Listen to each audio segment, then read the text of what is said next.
Well, welcome to Wisconsin Green Fire's annual meeting keynote speaker. So glad that you folks could join us on a Friday afternoon on a beautiful fall day.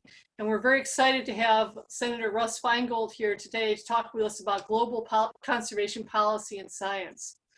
My name is Terry Dalton, and I'm the president of the board for Wisconsin's Green Fire. And I just have a few comments to make here at the outset before I turn it over to some staff for some logistics about the call. I wanted to just start with a little brief introduction about Wisconsin's Green Fire and what we're all about. This slide here shows the title of our conference, of our annual meeting this year. We're looking at a whole number of factors, and we've had a series of webinars. Maybe many of you have been involved in some of those over the past couple weeks. Just for your information, the map on the lower left of your screen is our membership map that shows where members in Wisconsin's Green Fire come from in the state. We have something around 500 members at this point, and we come from all walks of life, but many, many folks with expertise in natural resources, science, and policymaking. Our mission, if you could flip to the next slide, please, is to support the conservation legacy of Wisconsin by promoting science-based management of natural resources in the state. So that's really makes us a little different than many other environmental groups, because we're really looking at getting good information out to people who are in the position to make decisions. So tonight, I wanted to just do a little introductory reading that I was thinking about over the week.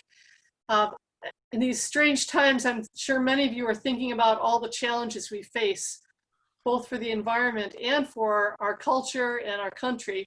And I've often harkened back to how it reminds me a little bit of some of the struggles that we went through in the 1960s, whether you're thinking about racial justice issues, environmental issues, or even issues surrounding good governance and how our country works within its basic governmental processes. So I thought I'd harken back to a writer from the 1960s, one of the beat poets who was also very involved in the environment, Gary Snyder. He's actually one of my husband's favorite poets, and the picture on the screen there with the binoculars is my husband. So I thought it would be appropriate. He's out on a trip out west and can't be here tonight, so I thought I'd read this poem because he would appreciate it. But this particular Gary Snyder poem I thought would be appropriate tonight. First of all, it's kind of set in a social venue of a bar where the characters in the poem are having an enjoyable evening, and since it's Friday night, I thought that would work. And it's also deals with some of the issues that maybe we're all feeling with the tensions in our society and how we work together and how we relate to other people in our culture, but comes back to what's really important at the end. So with that, I'm going to read I Went to the Maverick Bar by Gary Snyder. I went into the Maverick Bar in Farmington, New Mexico, and drank double shots of bourbon backed with beer. My long hair was tucked up under my cap, and I'd left an earring in the car. Two cowboys did horseplay at the pool tables. A waitress asked us, "Where are you from?" A country western band began to play "We Don't Smoke Marijuana in Muskogee." And with the next song, a couple began to dance. They held each other like in high school dances in the 50s. And I recalled when I worked in the woods and in the bars of Madras Oregon. That short-haired joy and roughness, America, I could almost love you again. Then we left, onto the freeway shoulders under the tough old stars. In the shadow of the bluffs, I came back to myself, to the real work, to what is to be done. And I love that poem because it talks about our longing to all work together and be together, but also what's really important in life. And I think that Russ has always worked on the real work, the work that is to be done, and he continues to do that. I think many of our Green Fire members and supporters are also working on that good work to help make the world a better place. So thank you very much. And I'm going to turn it over to Fred Clark, who will give you a few logistics on the meeting tonight.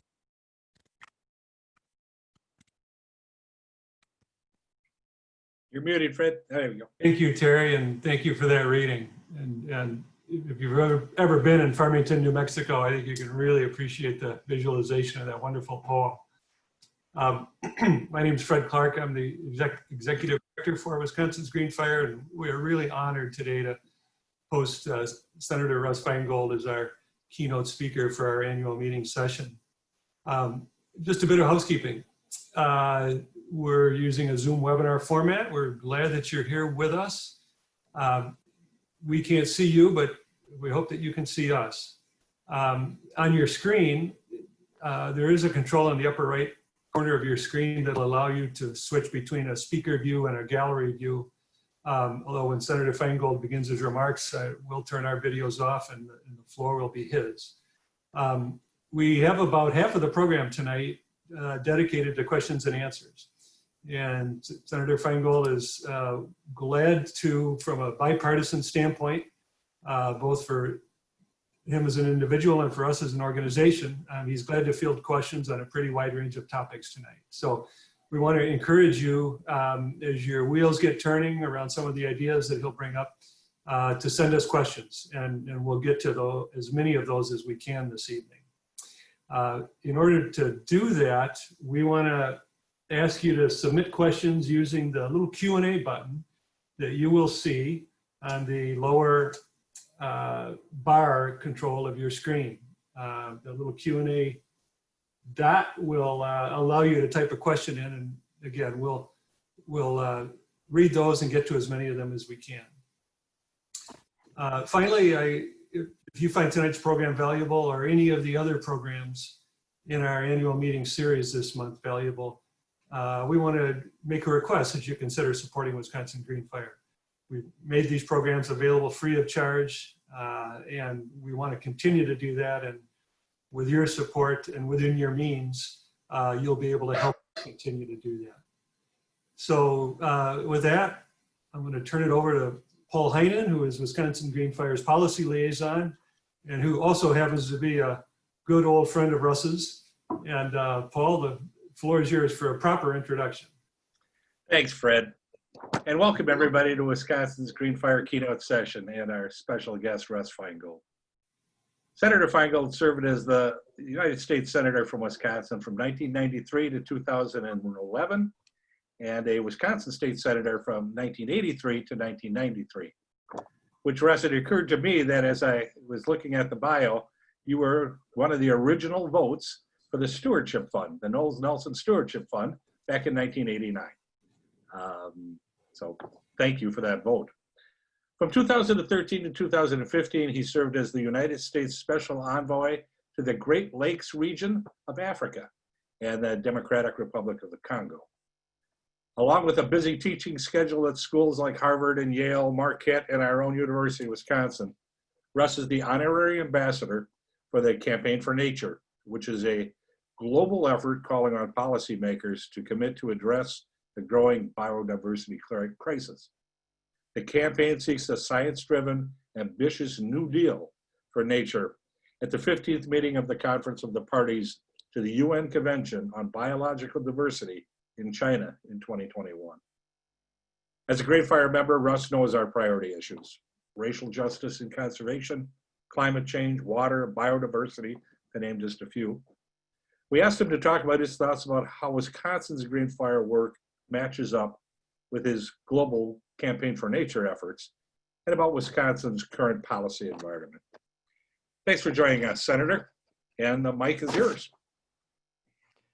Thank you, Paul, and thank you, Terry. Thank you, Fred, all of you for inviting me, and it is an honor to kick off your conference.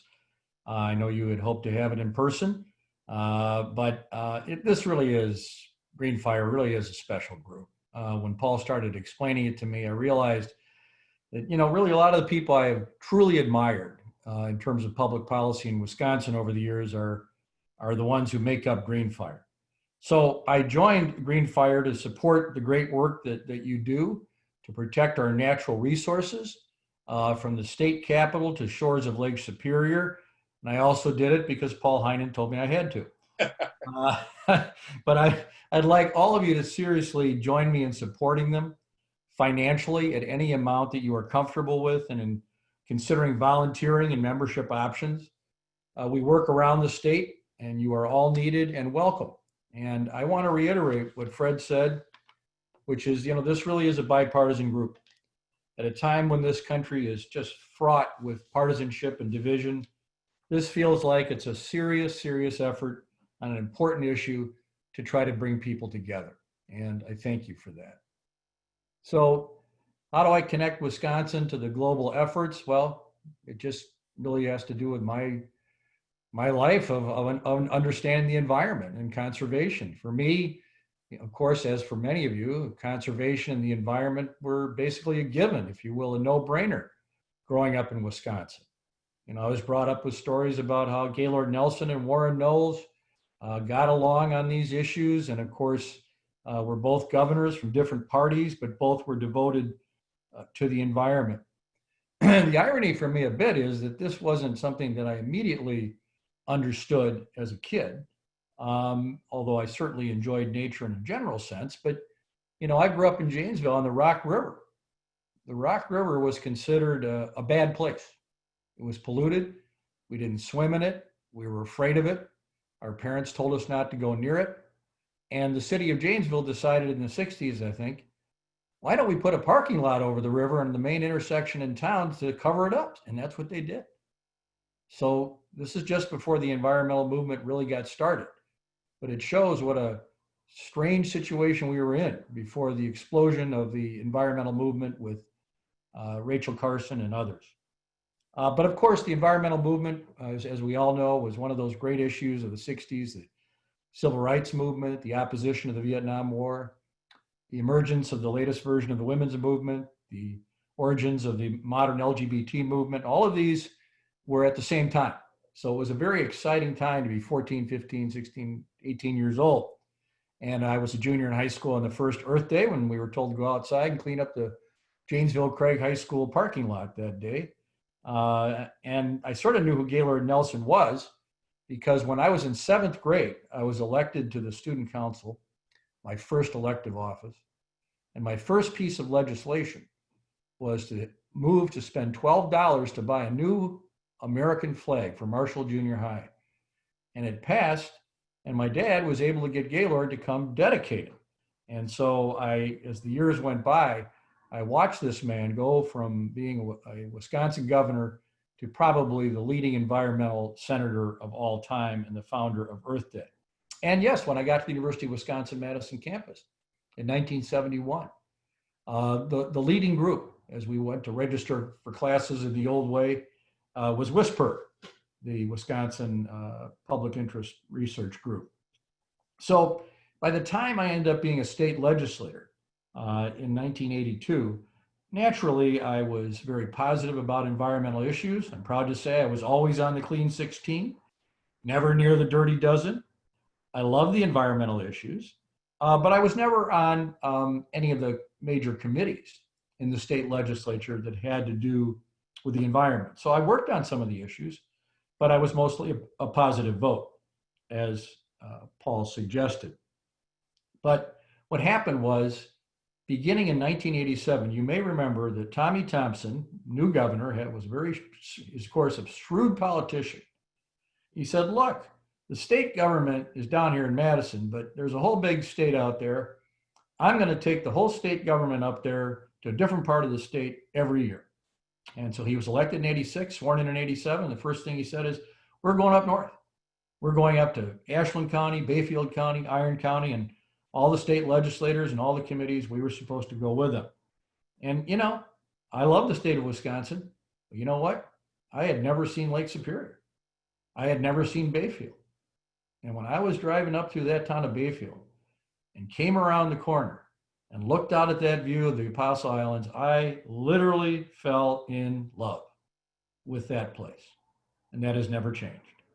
The Apostle Islands were the window toward me really feeling at the gut level what it means to actively vigorously stand up for the environment and the planet. I hate saying this, because it's so corny, but I was essentially born in my 47th year, coming home to a place I'd never been before. And, we grew up in our family. My dad didn't want to go camping. His idea of camping was to, go to a decent restaurant somewhere where you can sit out and look on the pier down at the people fishing. So that's not the background I was from. But because of my work as a legislator, I had the opportunity to begin to do those things. And this accelerated when I had the good fortune to become senator for the whole state. I couldn't believe it that a guy from Janesville would be the senator for the whole city of Milwaukee, which was that was an amazing thing to me, not being from Milwaukee, but also for the Great North. And I knew very well whose seat I was occupying. Bob Caston had defeated Gaylord Nelson, and I defeated Bob Caston. So I know that I had an obligation to work on environmental issues. But once again, I was not ever on any of the major specific environmental committees in my 18 years in the U.S. Senate. But the thing about the Senate in Washington, unlike Wisconsin, and unlike the House, is you really don't have to be on the committees in order to advance legislation. And that's why John McCain and I were able to spend 8 years passing a famous campaign finance reform law. Neither of us were on the Rules Committee, which is the committee it goes through. We could just introduce it and push the legislation on the floor of the Senate on a bipartisan basis. And that's exactly what we did. And so I began to see what you could do, especially if you were able to get a partner from the other party to help you. Because of my love of the Apostle Islands, people began me constantly talking about it. Different advocacy groups began talking to me about wilderness issues and about designating wilderness places. We teamed up with Paul Wellstone when there was a threat to the boundary waters, and had a chance to visit there. And then had a dear friend in Utah who is now a federal judge, but he encouraged me to come out, and the Sioux people, the southern Utah wilderness people, talked me into going on a very mild rafting trip down to Colorado. And again, fell in love all over again. And I came back and created the Wilderness Caucus in the Congress. And it was a great group. It was more Democrats and Republicans, but it was bipartisan. And John McCain often talked about how he and Mo Udall, Democrat and Republican, could come together on issues of the environment. And up until the last few years, that was a very possible thing to do on many issues, including stopping the drilling in Alaska and many of the issues that have come up over time. In addition, being in the Senate at a time when we were trying to reduce the deficit allowed us to work with good government groups and environmental groups that were trying to get rid of wasteful federal projects that both cost money and were a danger to the environment, such as the Animas La Plata project in Colorado. We were able to do the Great Lakes Compact, getting that through the Congress after the good work of Kathy Falk and Governor Doyle and others. We were able to create a mechanism to try to do something about the problem of the use of water from our Great Lakes. And especially, I remember the opportunity to try to protect the Clean Water Act, one of the legacies of Gaylord Nelson in that era. The United States Supreme Court, unfortunately, had a number of rulings that really was narrowing the definitions of what the waters were protected under the Clean Water Act. And I, again, even though I wasn't on the committee, I became the leading advocate for legislation that would overturn some of those decisions. President Obama tried to do some of that because we didn't get it through. That got reversed by President Trump. But amazingly, and this is one of those bright spots, in the Maui decision recently, the United States Supreme Court, along with Chief Justice Roberts on a 6-3 vote, ruled on the side of clean water and the Clean Water Act in the Maui decision. So those are some of the highlights, just for a few minutes, of the various things that I took enormous pride and pleasure in working on as your United States Senator, working with senators around the country who cared about these issues. And I'll tell you, in those days, all the Great Lakes senators, Republican or Democrat, we were all together on issues like being concerned about Asian carp. This was not a moment for cheap shotting or playing up to the big industries. It was a form of unity. And then when I left the Senate, As Paul indicated, I was teaching at Stanford Law School, and all of a sudden I get a call from the Secretary of State, John Kerry. And he said, Russ, we need you to go to Africa to help resolve, become a special envoy, to help resolve some of the horrible things that were going on in Eastern Congo, which is in the heart of the Great Lakes region of Africa. This is where the Rwandan genocide was. This is where some 6 million people died in addition to the Rwandan genocide after chaos ensued across the Lake Tanganyika. And my job was to go over there and try to negotiate with these different presidents of the region who were sending in militias, who were killing people, raping and maiming women, conscripting kids, but especially what they were doing was staying there because they could use up the enormously rich resources of Eastern Congo, which may be the most resource-rich place on the planet. Everything from the components of batteries to cell phones to gold to diamonds to oil to excellent farmland, copper, cobalt, you name it. It is the resource curse writ large. And that's why these militias were there, because they didn't want to leave. They wanted to keep getting profits. For example, Uganda suddenly had a huge increase in gold exports, and there's no gold in Uganda. They were siphoning it out of Eastern Congo. And so this was my work. I went over there 15 times and 16 times to Africa between 2013 and 2015. And sort of in the middle, I ended up having dinner in Washington with one of your superb members and one of my closest friends, Susan Hedman. Susan couldn't be on the line tonight, but she has coached me and taught me about the environment for 30 or 40 years. We got to know each other up there in Lake Superior. But we were having dinner in Washington. And at the time, she was the District 5 administrator for the Obama administration, EPA. She was in charge of the Great Lakes. And I was the special envoy to the Great Lakes of Africa. So we had a couple of drinks and we're laughing about it. And then all of a sudden, I think she started it. She said, well, wait a minute. Maybe we could connect up the Great Lakes of America and North America and the Great Lakes of Africa. And, you know, in fact, they're similar. Together, each of them constitutes about 20% of the fresh water of the whole world, combined about 40%. So lakes like Victoria, Tanganyika, and others are similar in terms of the quantity as the Great Lakes of the United States and Canada.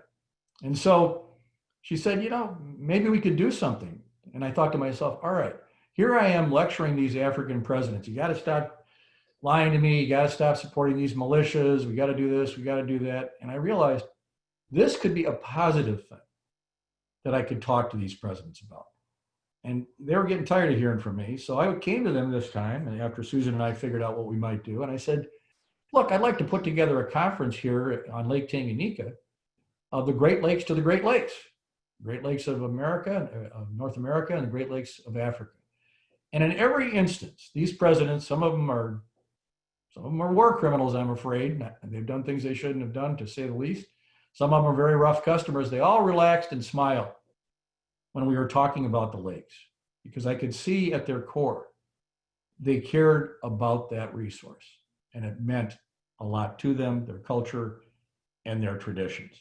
And so, with the help of Susan and the Nature Conservancy and the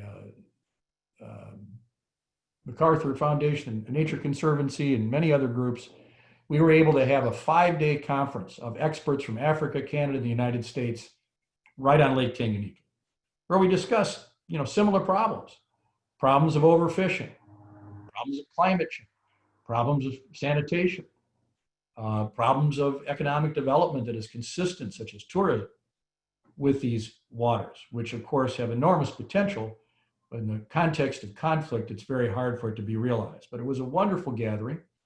And I remember in particular, one moment, there was David Lodge, who's a brilliant scientist about fresh water. He's heavily featured in the great book, The Death and Life of the Great Lakes, that recently came out. We were standing by the pool, and he said, Russ, how old do you think the Great Lakes are in the United States? And I said, I don't know. He said, about 10,000 years. He said, how old do you think this lake is? He said, 10 million years. And that blew my mind because I thought, basically, nobody's ever been down to the bottom of that lake. Nobody even knows what's there because it is truly a frontier. So once again, I had the opportunity to do this. The reason that I was asked to take this position is because I was very active on Africa in the United States Senate. I was the leading person on Africa. It didn't take much because most people didn't pay attention to it. But I had spent 18 years working on it. And so when people in the Obama administration were trying to look for somebody that might be able to do this for the United States, they turned to me. I mean, there were 3 other members on the committee that used to hear me talking about Africa. One was named Obama, one was named Biden, and one was named Kerry. And none of them really, Obama to some extent, but the other 2 had done nothing really with regard to Africa. So in a way, I end up coming to a much broader role, a leadership role, if you will, on the environment through my work in Africa that I did in the Senate. And that led up to the main thing I want to talk to you about, which is the Campaign for Nature. The Campaign for Nature is based on the Convention on Biodiversity from 1992 in Rio. There were, as you know, other treaties started there, the famous Climate Change Treaty and the Desertification Treaty. But in this case, the way that I ended up being connected with this was that somebody in one of the United States Senator's offices had been asked by this Campaign for Nature, who could we get that could help us convince the African countries to get involved in the effort to protect biodiversity? And one of the senators said, well, I know Russ Feingold's worked on Rwanda. So I get this call out of the blue, and from Brian O'Donnell. Many of you might know who Brian is. He's one of the leading Bureau of Land Management advocates, possibly the last 50 years, who's been involved in designing what monuments and parks should be protected in the West. He called me up and he said, would I be willing to help out as a consultant for this group? And I listened, and then I said, yes, I'd like to do this part-time. And the task was described to me. The funding is from Hans-Jörg Wyss, who's a billionaire that's given a lot of money to different causes, but in late 2018, he decided he wanted to give $1 billion toward trying to get this Convention of Biodiversity to make a serious commitment about preserving the land and water of this planet in a more aggressive way. He was Swiss, but he had fallen in love with the western part of the United States and the idea of national parks in the United States in his youth. And now that he is extremely wealthy, he has decided to put real resources behind this. And the group that I'm working with got a sliver of this in order to advocate toward a convention on biodiversity, which will be coming up. It was supposed to be next month. It was supposed to be in October in Kunming, China. Couldn't be done. So they've now rescheduled it for May. The way to think about this is, you recall the climate conference in Paris in 2015, where they came up with the international agreement and target. The goal here is to have the same result with the nations of the world coming together. And our goal is that they will agree that by 2030, 30% of the planet, 30% of the land, 30% of the water, oceans, would be preserved in a natural form.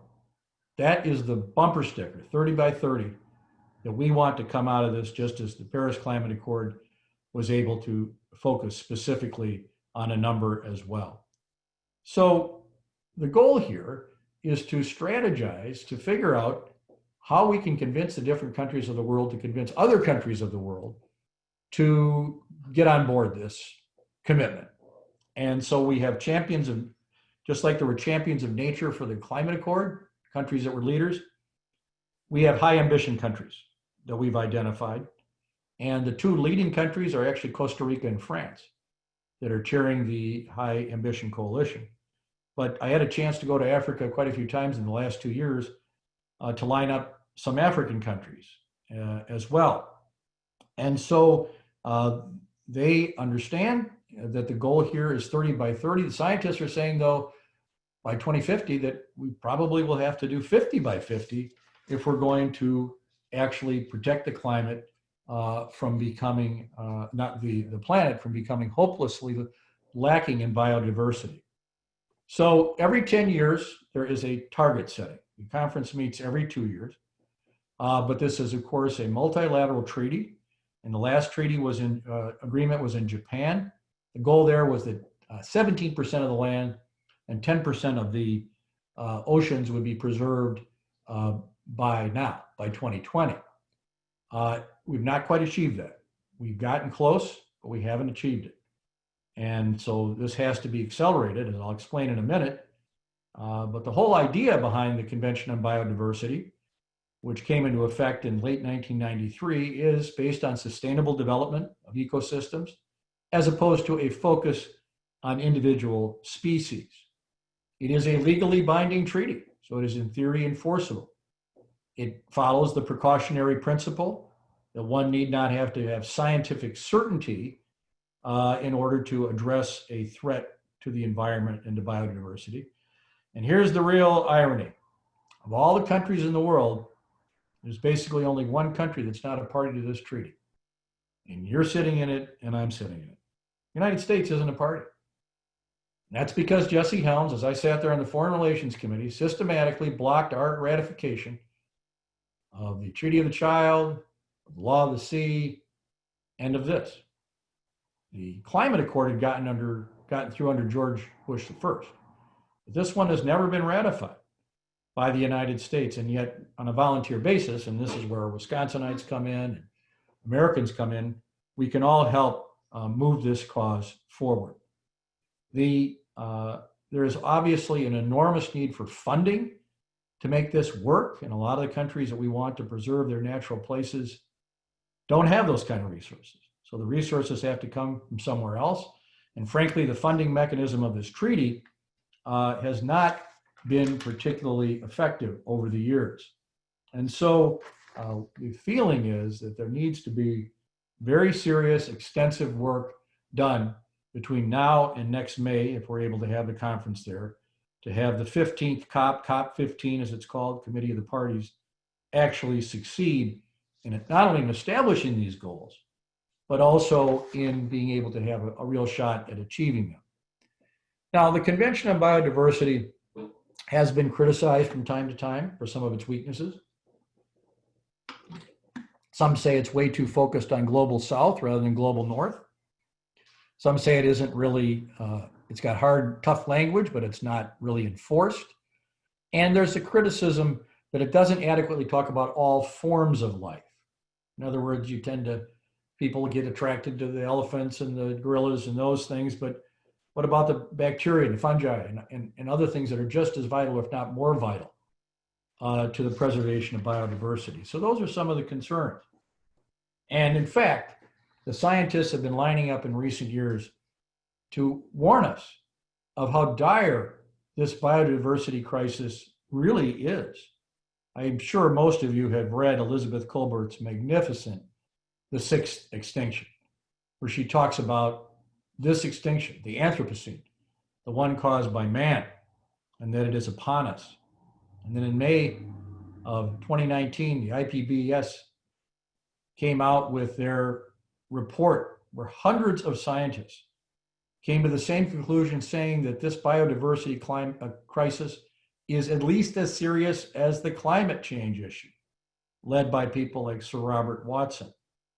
You know, everything from palm oil production to cattle to timber to soy. The food system is very much at the crux of the loss of biodiversity. The report said, look, up to 1 million species are at risk of extinction. And I've read a lot of articles about sort of the specific scope of the losses. But for example, in Europe, there has been a collapse of insect population, losing 30% of the bees. 61% of amphibians are gone, and 31% of butterflies. The scientists tell us we're at a tipping point. I was blown away by the North American figures of another study. Since 1970, the year that I walked out of that Janesville Craig High School and picked up paper for the first Earth Day, since then, North American birds have declined 30%. A lot of them are the birds that we always took for granted. They are declining dramatically as well as more rare birds. And so even though the climate issue, of course, is overwhelmingly important, this one is as well. And the sort of interesting group out of England called Extinction Rebellion does a nice job of weaving together these two issues. But since most of you are experts in the environment and scientists, I think you are probably well aware of the fact that the causes of climate change are not the same as the causes of the loss of biodiversity. The top 5 causes of the loss of biodiversity are in order. First, simply the use of the land and sea, essentially agriculture, fishing, encroaching on natural areas. That is the number 1 cause.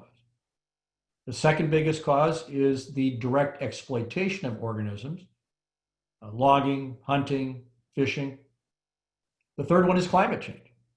You bet. Climate change is an enormous cause, and it works in both directions.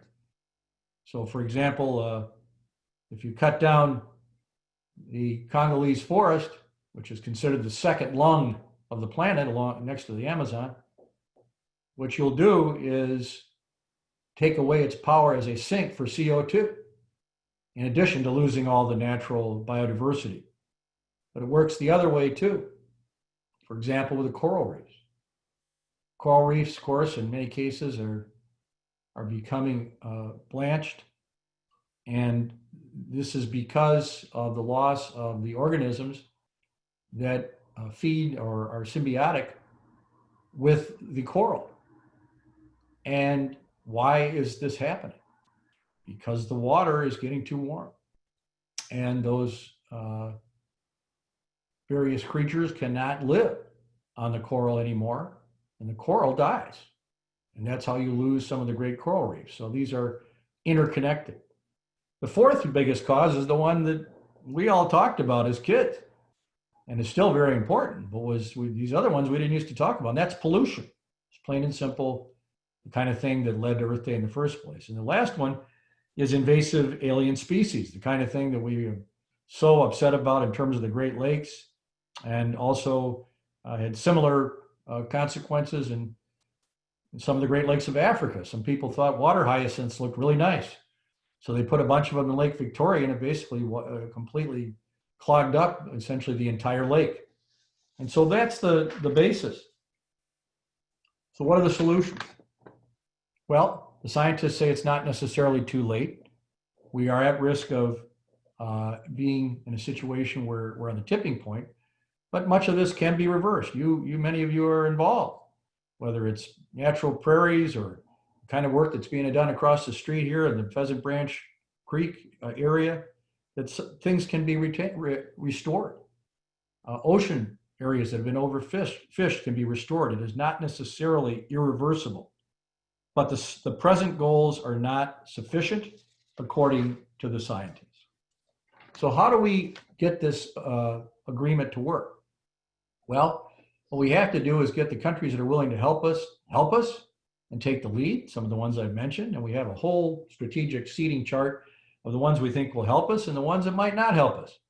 There were obviously Brazil. Brazil is a huge pain in the neck with regard to this issue when we work with our South American allies on this issue. Russia has not been helpful on this. One of the interesting elements of this is China, which you might think wouldn't be helpful, but they decided, perhaps wisely, they were going to host this thing.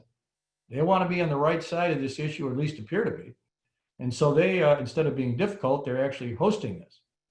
And specifically, we have to make sure that we take advantage of opportunities. And of course, we're losing a big one this week with UNGA, the United Nations General Assembly, not having it in person. But I had great success in lining up various former African presidents and African governments to endorse the 30 by 30. So you can look up on the website of the Convention on Biodiversity, which is based in Montreal, the Secretariat for the UN.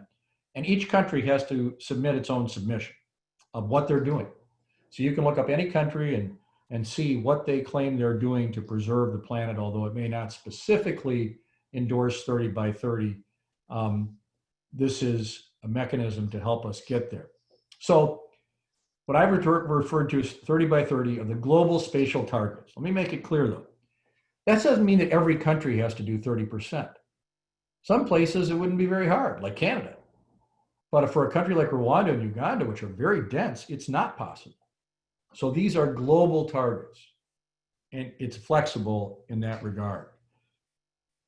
That is a very important principle. The second thing is, since 2010, the realization that you cannot just say, okay, we're going to have a national park here, whoever here is, get out of here. Respect for and use of the knowledge and traditions of the indigenous people is one of the most important principles going forward. In fact, the organization and the treaty has come up with the idea of what's called OECMs, where indigenous people would be able to continue to live in areas that have been designated as protected with certain limitations. Obviously, they couldn't sell off their land to mining companies, but that they would continue to live there. And more than that, they're the ones who know the most about it, and they have the most to teach us about preserving those areas. So that's a critical principle. The third is, where's the money coming from? This thing's going to all fall apart if we can't come up with people like Hans-Jörg Wyss and wealthy countries and others to foot the bill, because a lot of these countries can't even feed their own people, and you're asking them to not eat up more natural land that could be used to help feed people. So that has to be resolved. We also have to understand that resources have to be available to manage what is preserved. I talked to the head of forestry in Rwanda. He was very excited that they were going to expand their forest area. But he said to me, Mr. Feingold, we don't have a forestry school. Where are we supposed to get people to manage this thing? You cross the street in this conservancy here in Middleton, there's management going on every day. Sometimes they have to burn off areas, they cut down trees where appropriate, they plant things where it's appropriate. To tell people to just designate an area and not provide the resources doesn't work. And yes, Global South has to be on a similar footing with Global North, because some of the presidents there say to me, well, let me get this straight. You guys came down here, the colonial powers came down here and you exploited it. Now you're telling us not to make use of our own resources.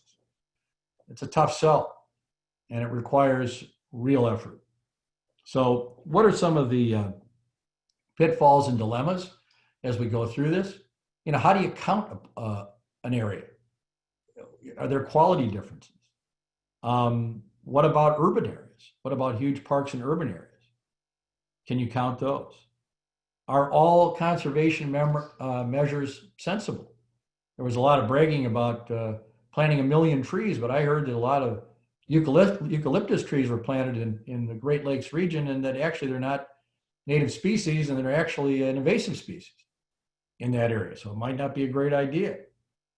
I've mentioned the problem with food security. The heavy emphasis on mammals as opposed to microbes and coral and fungi and earthworms distorts the priorities. Tensions between terra and maritime areas, land versus water.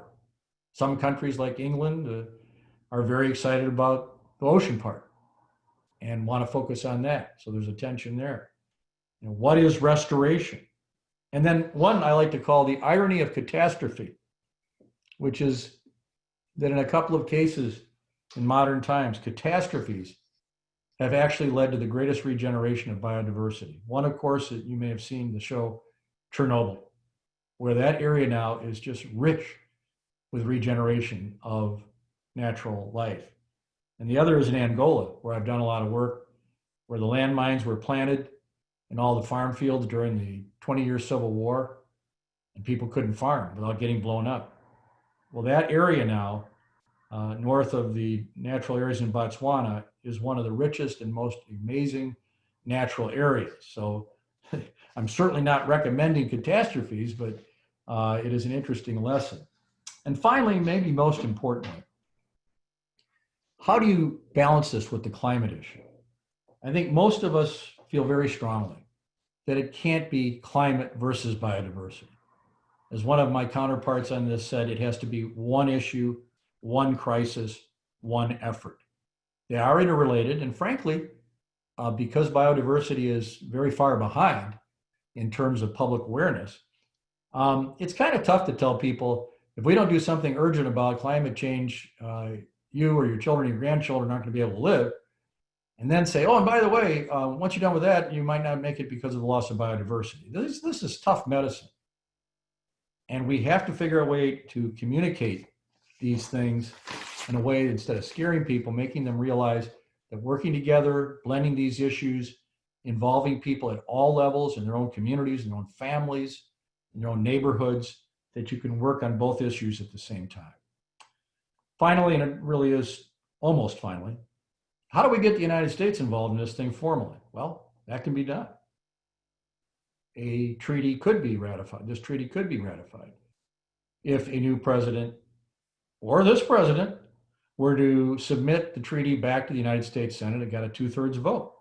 I think there's a possibility that people might be a little more open to that, although I'm not naive, because I've seen some of the members in the House go after the hearing on the issue of the loss of biodiversity, saying, oh, you know, we lost dodo birds and we're fine, and this is junk science, and this is just like climate change. They're mounting the disinformation campaign as we sit.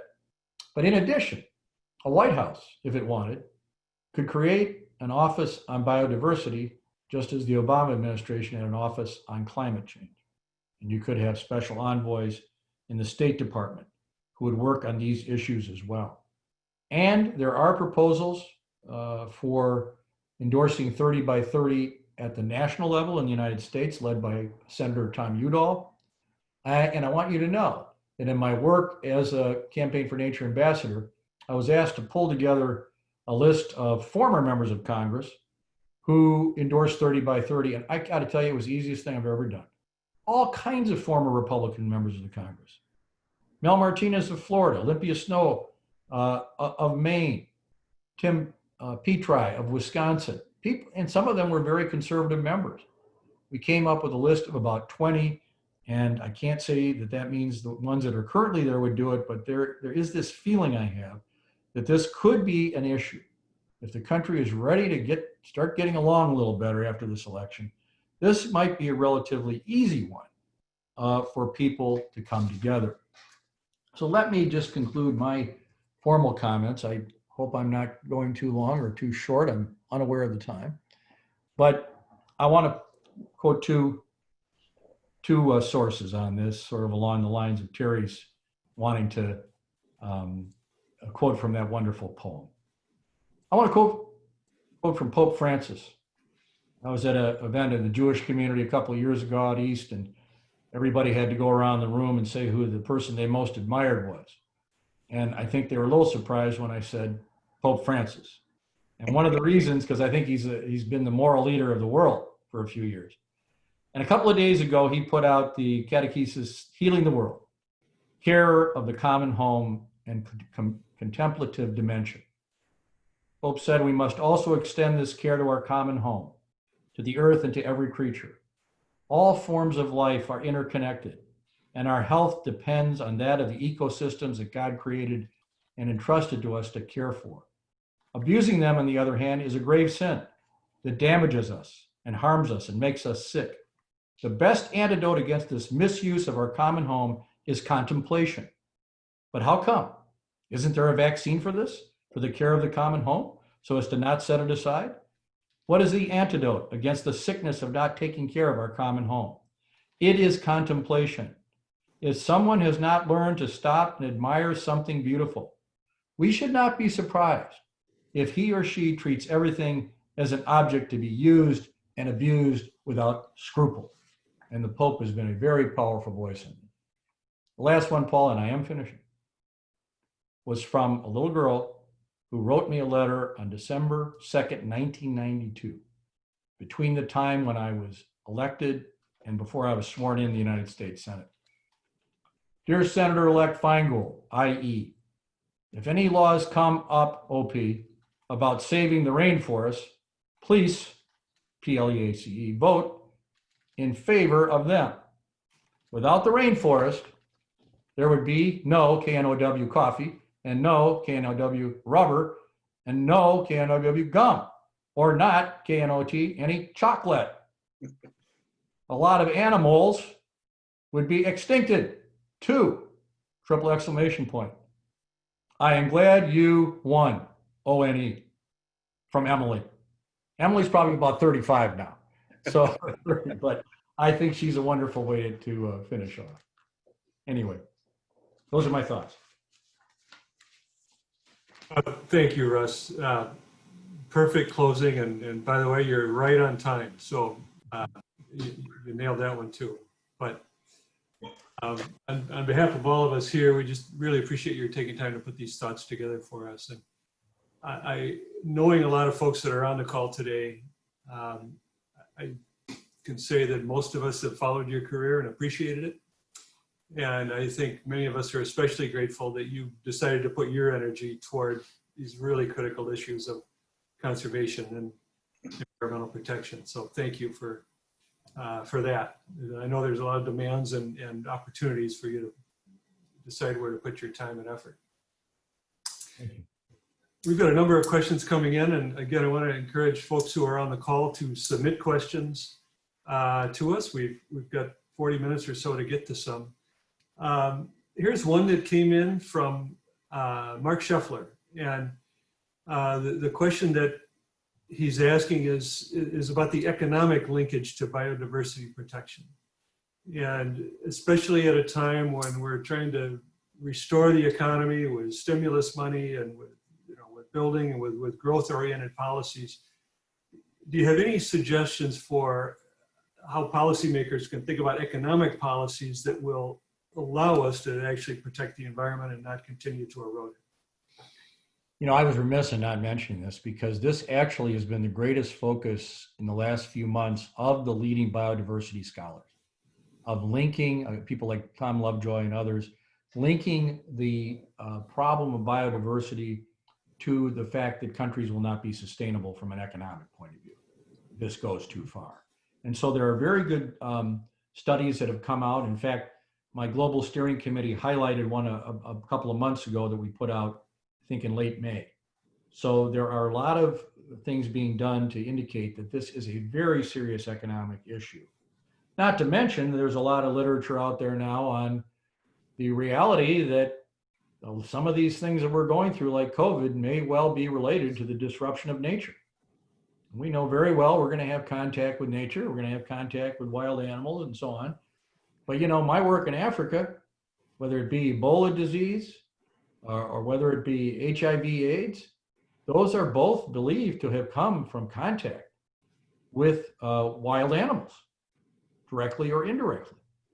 And of course, the pangolin is being blamed, maybe fairly or unfairly, possibly have been the cause of COVID-19. So there's in addition to the economic direct consequences that you're suggesting, there is the indirect aspect of these horrible diseases devastating the economy as well that are related to the disruption of nature in some cases. Thank you. I'd like to go back to some of the successes you pointed to in really urging political leaders to, or securing the support of political leaders toward conservation of biodiversity. And just thinking about that more generally, are there elements of success in your experience and your career that you think have been sort of part of what's allowed you to help encourage people who might otherwise have not been sensitive to these issues to come on board? Is it having a great personality? Is it golfing together? Is it, what's some of the secret sauce that has helped you build support for the work you're doing now? Well, when it comes to Hein and golfing together is the worst way to get along. No, I mean, it has, I know it's changed some since I was there. I think you got a lot of people that are, at least have to put up a front of being pretty hard bitten. But if an issue has possibly human appeal to somebody, like, clean water, lakes, fishing, whatever it might be, yeah. If it doesn't run directly afoul of some major industry or corporation that they want to keep happy, it can work. And so one of the tricky things about this issue, and I have to be careful here, and this is why I think climate and biodiversity need to be linked, it might be easier for some of these corporate interests that don't want to do what needs to be done to deal with the climate to jump on the biodiversity bandwagon. That might not be quite as threatening. Of course, that would be true for mining companies, possibly. So it depends on the industry. Now, in terms of the politicians, I think most of them in their heart of heart would enjoy working on something like this and would like to do this. It's positive. And they may not want to be associated with members of the other party because you get in trouble for that these days. But I think this is an issue, as I mentioned before, that can break through. So you guys were asking me in advance, how do you do this? It's certainly not through my great charm. It's strategy.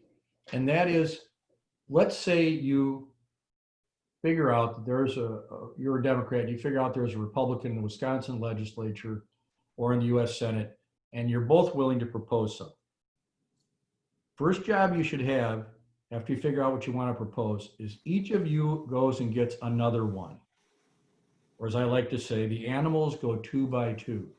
You don't bring on a Republican until you get another Democrat and vice versa. That's what we did for McCain-Feingold.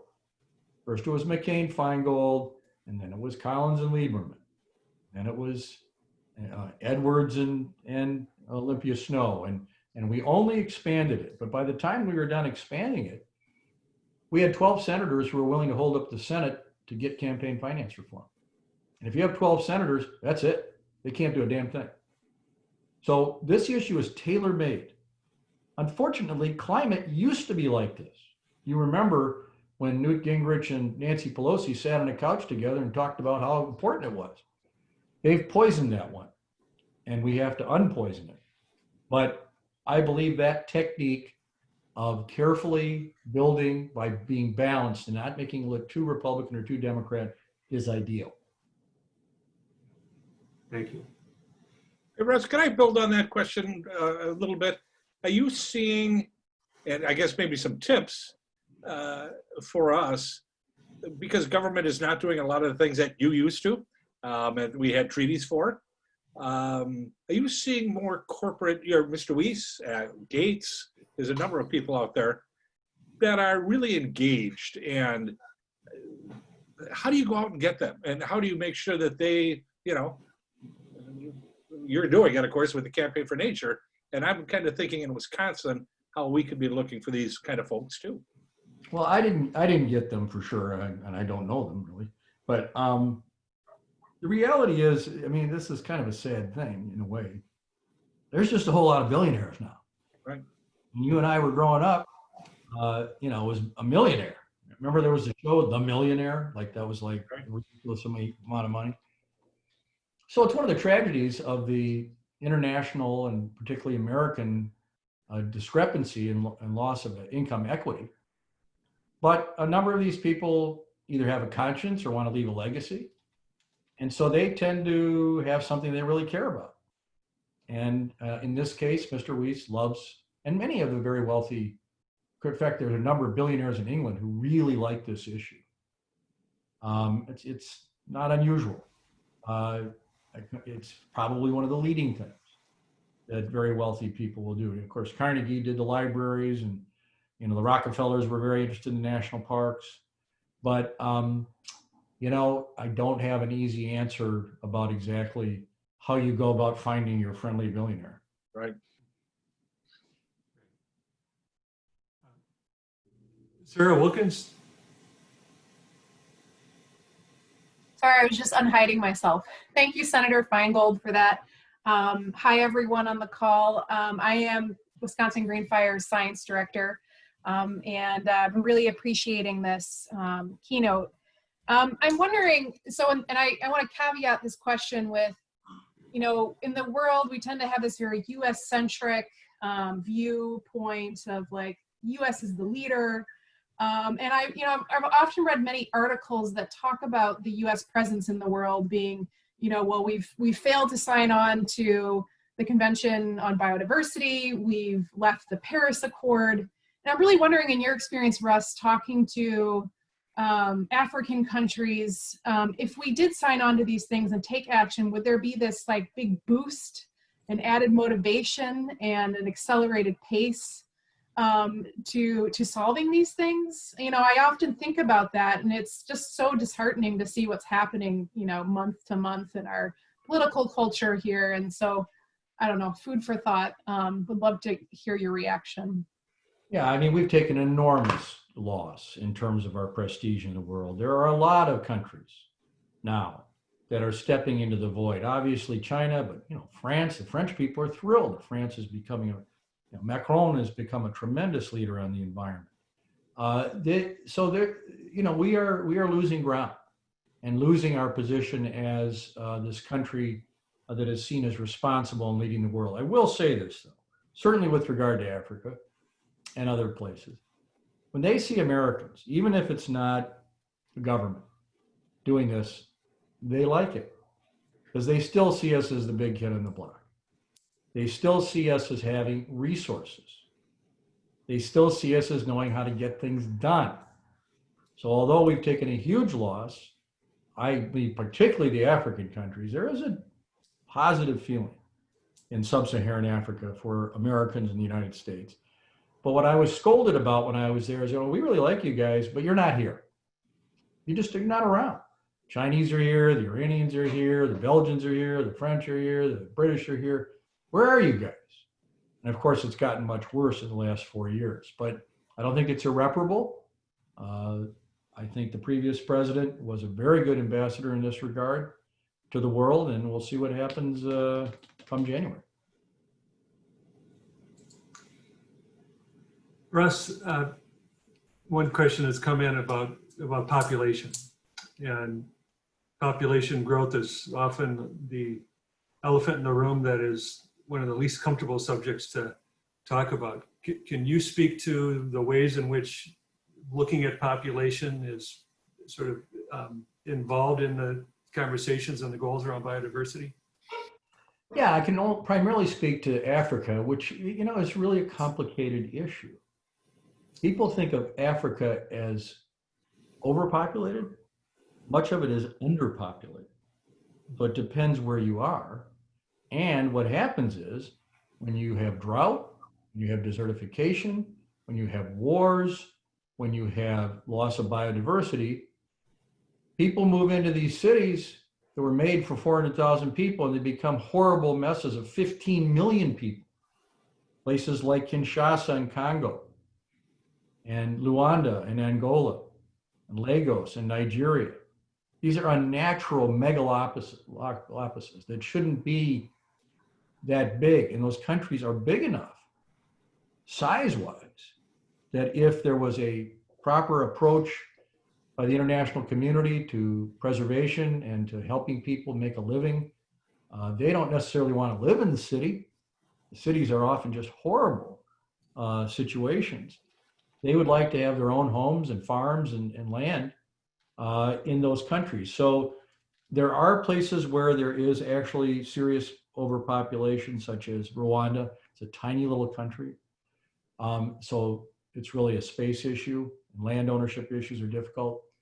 But it is not necessarily, and there may need to be population control measures, you know, that is controversial. But and of course, I was always a supporter of family planning and international family planning, but it's not the only issue. There is a close relationship to the ability of people to sustain themselves out in the non-heavy city areas. Russ, can I throw another one at you, more closer to home maybe? 30 by 30, great, sounds great. It's a nice way to pitch it. And you know how the Wisconsin Stewardship Fund works. I mean, as I said, you were one of the original votes. Had it for 30 years, never thought about that. Oh, had it for 40 years, I'm sorry. No, 30 years, 90, okay. In terms of strategy, Russ, did you pick that because it is something that people can kind of lock into? I'm thinking about as we look at reauthorizing our stewardship fund, you know, kind of what it takes to grab people. And just kind of, how did you come to that for? Well, I certainly didn't come up with it. The scientists did. Yeah. And so, you know, the scientists, you know, that work with the Secretariat of the Convention of Biodiversity felt that what they could get in Japan in 2010 was the 10 and 17. Uh-huh. Maybe they did a little rounding off to make it nice. You know, they're just approximately, but they're sort of saying, look, 2030 is the next time there'll be the goal set. By then we'll have to be at 30%. So, you know, it's catchy, but I think it's based on reasonable science. Yeah. Okay. Russ, I have a question for you. One of the things that we often talk about here at home, and I think it applies to wherever you're talking about environmental issues, is if you have people that aren't particularly interested, talking to them about something they care about that's linked to that. And one of the things we've been struggling with is finding good economic data on environmental topics, because a lot of people are really concerned about economy and money. And if you can sort of look longer term out and share with them economic impacts, it can be really powerful. But maybe we're all too siloed, you know, in our forestry or wildlife, but it's hard to find people involved enough to give you that data. Have you had any tips for us or any experiences on how to get good economic data on these kinds of things? Well, you know, I've taught some in the last couple of years at the Nelson Institute for Environmental Studies at UW, and that is a powerhouse. The people that work with that organization, the faculty, the scientists, and others are really incredible. And they held a big, you know, 50th anniversary of Earth Day last year before this all happened. And, you know, I went to some of the sessions just on my own, and one of them was just this great guy, a scientist, or I'm not sure, a biologist, talking about lake trout up there, the loss of lake trout. You know more about this than I do. But he said it was a very serious problem. And I thought, and he was talking about how, correct me if I'm wrong, but I think that beavers sometimes are kind of considered a pain in those areas. Yep. But actually, because the beavers, whatever they do causes the water to stay a little cooler, it's better. I think if you can get those kind of stories to people that care about fishing, that care about you know, their natural environment, the average person likes to know that. That is data and information, I think, that would interest the average Wisconsinite, even if they're not particularly focused on this. Because, look, Paul knows as well as I do, the dream of the working people of this state who worked every day at those factories in Milwaukee, they wanted that little cabin up north. And they wanted what went with it. That was the dream. And so when you're talking about the stories that you know well, I'm sure, Terry, from where you live, that impact on that dream and on that special place, I think that's the way to get to people without being wonky. And you can use data as long as it's done the way this, I wish I had his name, but he did such a great job of sort of laying this out about you know, lake trout in Wisconsin Lake. Thank you, Russ. That's helpful. Yeah. And we're going to give you credit here that it's been a few years since you were a state senator in Wisconsin. That is a fact. Following up on the question about what we can do here at home, I think, you know, the goal of the Campaign for Nature is really compelling. I think every one of us feels the need for that. One of the policy priorities that's been more highly visible here has been climate change. And as you know, Governor Evers has launched a climate change task force. That group is ready to tee up their final report. I guess our question for you is, when you think about Wisconsin policies that can help advance the biodiversity goals and climate goals, are there any that come to mind for you? What are the levers that we should be thinking most about? Well, just you know, building on the kinds of things that Paul's been referring to, the stewardship program. You know, Tommy Thompson looked at Tia Nelson and say, you know, I'd preserve more land than your father did when he was governor. You know, that spirit of preserving, you know, the flood. Yeah. This used to be a friendly competition between the parties to see who would do a better job. So, you know, look, I don't know what's going to happen with this election. I'm not allowed to take a formal position on it, but opportunity may knock. There may be a lot of new people. Don't assume that any one of them, even if they come from the reddest assembly district or the bluest assembly district, don't assume that they're not going to want to do something on this. So I would start with the new ones, right away. And, especially if it's a change election, even those who win that may not come from an area that's known for strong environmentalism, they may sense where the wind is blowing and they may want to get reelected. So take advantage of the moment. It's coming.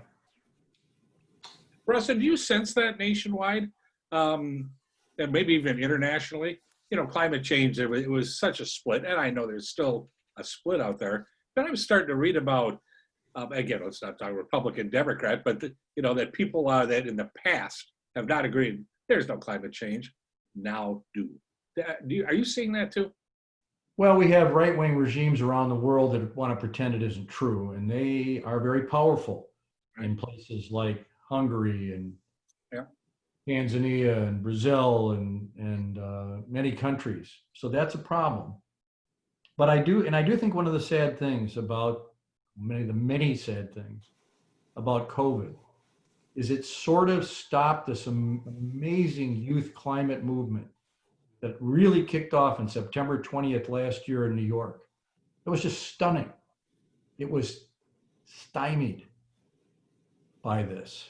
Not permanently, I hope, but there was an amazing momentum, and I just feel really bad about that.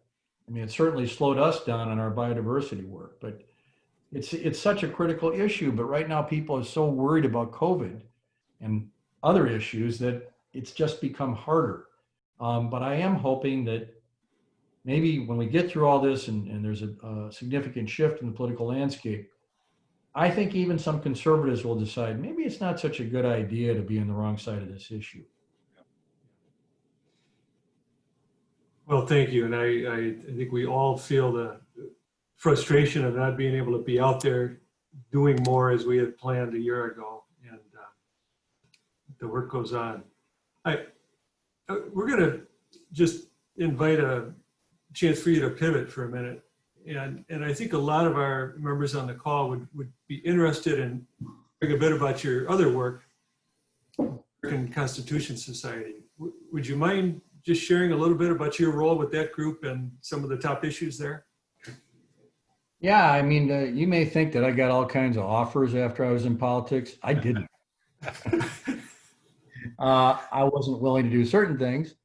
And a few months ago, I got a call from a headhunter saying that they wanted me to get on their board of directors. And they were going to give me a share of the company. And I went, oh, okay, what is it? A vaping company. So, a little bit worried about these cold calls. And I'd gotten this cold call on the Campaign for Nature, so that was positive. And I was teaching law at Harvard Law School last fall, coming back from a class in the rain. And I'm, as Paul knows, that sometimes I pick up that cell phone a little more often than I need to, even on the golf course. And here's a call. We're a headhunter, and we're looking for a CEO for a progressive organization. I thought, all right, presumably not a vaping company.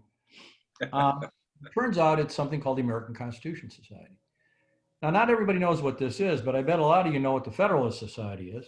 Yeah. Federalist Society was formed by the conservatives in the law schools around the country 40 years ago because they didn't like it when Judge Bork was blocked and they felt that liberals were running the law schools and running the Supreme Court. Well, they organized and they got huge funding from the Koch brothers and people like that. And as of this week, with the death of Justice Ginsburg, they have a stranglehold on the federal judiciary with very young judges. And the word is that a very young judge from Indiana will be appointed to the Supreme Court, nominated tomorrow. The American Constitution Society was founded 20 years ago by progressive lawyers around the country who wanted to create a response, who wanted there to be some kind of organizing among liberal and left-leaning and moderate lawyers to say that the way the right says the Constitution is interpreted is not necessarily only based on one thing, what the founders wrote, but it has to be based on the living experience of living in a diverse country in the 21st century when there are things like the internet and climate change, which James Madison didn't know very much about. He didn't have very good provisions about those things in the Constitution. So we're a network. We have 200 student chapters and 200 law schools, 50 lawyer chapters. We have some of the top constitutional lawyers in the country as advisors, and we have activists who are working on things like protecting the vote, like trying to make sure that we don't have these terrible reapportionments, like fighting the reimposition of the federal death penalty that's just been done with a vengeance. So we work on a range of issues with the idea that there should be a network of people working together to advance the law to protect people's lives. And by the way, Paul and Fred, I'm going to make sure that the environment becomes more central to the work of this organization. Because there are people like Susan Hedman who represent total understanding of the environmental science and laws and is a brilliant lawyer. That combination is extremely powerful, and there are, of course, Earth Justice and many organizations that do this, but we want to take it to the grassroots level as much as possible. And we have good chapters of the ACS here in Madison and Milwaukee. I want to make sure that we are programming on, things like that Maui decision that I mentioned. That was a hopeful moment on the Clean Water Act that I don't think most people expected. And there should be a connection between the lawyers who work on these issues and the environmentalists and the scientists that work on these issues. So I'm hoping to institute some of that. I'm supposed to be in Washington running this show, but instead I'm in Middleton, Wisconsin, doing it from here. Thank you. It sounds exciting, and we want to learn more. A question came in on a electoral topic, and that is, do you have an opinion about ranked choice voting as a democratic principle for fairness? I don't know. I haven't had a lot of exposure to it, but I think there's a lot of fans of it in Maine and in California. They say it works well. I think it's worth experimenting with in different places. I don't know if I'm ready to say it should be the way, but I don't think there's anything wrong with experimenting with it. I think people are very unhappy with the way in which incumbents and sometimes certain types of candidates always come to the fore. Maybe trying a different approach would make sense, and I would be interested to see how it would work. Sounds good. Well, I think back to our conservation topic, and we'll allow this to be a closing question for you. Any suggestions for us on where those of us that are inspired by the work that you've done, things that we can do to support conservation in Africa or to support other broader goals of the Campaign for Nature, places we could contribute, organizations we can get involved in? How would you like us to help? Well, first, contribute to your own organization, which is wonderful. You can contribute to the Campaign for Nature. But I also would urge public activism. It got screwed up because of COVID, but the young advocates on climate change were doing this Friday afternoon town hall thing all over the country, where every Friday afternoon they'd go down to the town hall and sort of leaflet or talk about the issue and do a little, not necessarily protest, but an awareness thing. It gets back to Gaylord Nelson. It gets back to Earth Day. You read The Man from Clear Lake. They were just astonished at how, when you ask the average person and young people in high school and others, hey, go do this now. It isn't just nice because your kids are doing something positive and they're not getting in trouble. It created one of probably the biggest gathering of people ever. And I remember this from my own experience that here I was chairman of the Africa Subcommittee in the United States Senate. And I'm working on Darfur and I'm working on Congo. And my daughter comes back from sophomore in high school and she goes, "Dad, what are you doing about the invisible children in Uganda?" And I go, "I don't even know what that is." Well, it turned out it was this Lord's Resistance Army, this monster, Joseph Kony. Students were being educated about this and becoming activists in high school about it. And I ended up with her in northern Uganda following up on this. I held a Feingold listening session in northern Uganda about what had happened to these folks from this monster. So I think turning to youth, and not just college, but high school, middle school, I think they are ready to become very visible and demanding of their parents and grandparents.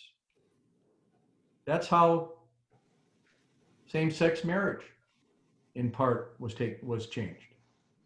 It was from younger people saying, look, this is who I am, and I want my right to love who I want to love.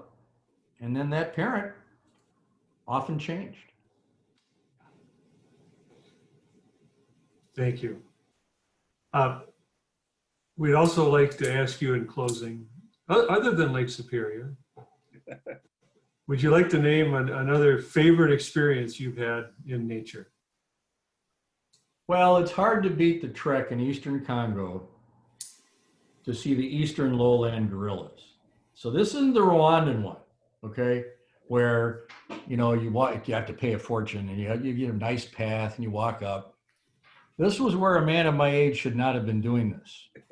We had to walk first a mile, and then we had to walk another mile in complete jungle with no path. And the guy ahead of me, the guide was a guy that had been, you know, he was the family, there were only 10 families of the Eastern lowland gorillas left. And only 2 of them are habituated. And he's been out there living with them for 26 years. So he's a Congolese guy. And he goes out there and he has got a machete and he's just cutting the path. Well, I fell down 5 or 6 times, never got hurt, soft landing on the mud and the palm trees. And then all of a sudden he looks, look at that, gorilla dung. He goes, that means we're close. And we come up the hill and I see these huge gorillas and their babies. And I'm like, we're like, wow. He goes, oh, wait a minute, that's nothing. Look at the male over there.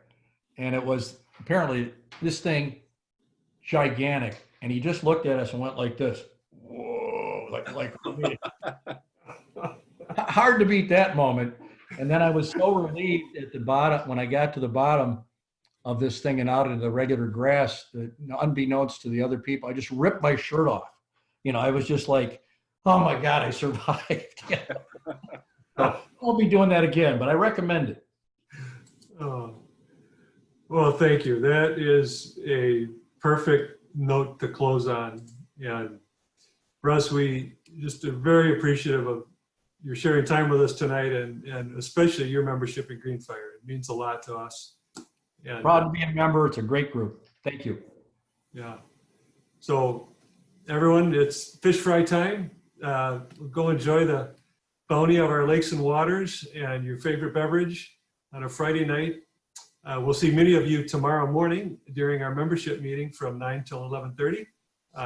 If you're not planning, if you do not have that on your calendar, there's still time for you to do that. We'll send out a note in the morning about it. But Russ, all the best. And we'll be in touch soon. Thanks, everyone. Thanks, Russ. Thanks, Paul. Thank you very much. Thank you.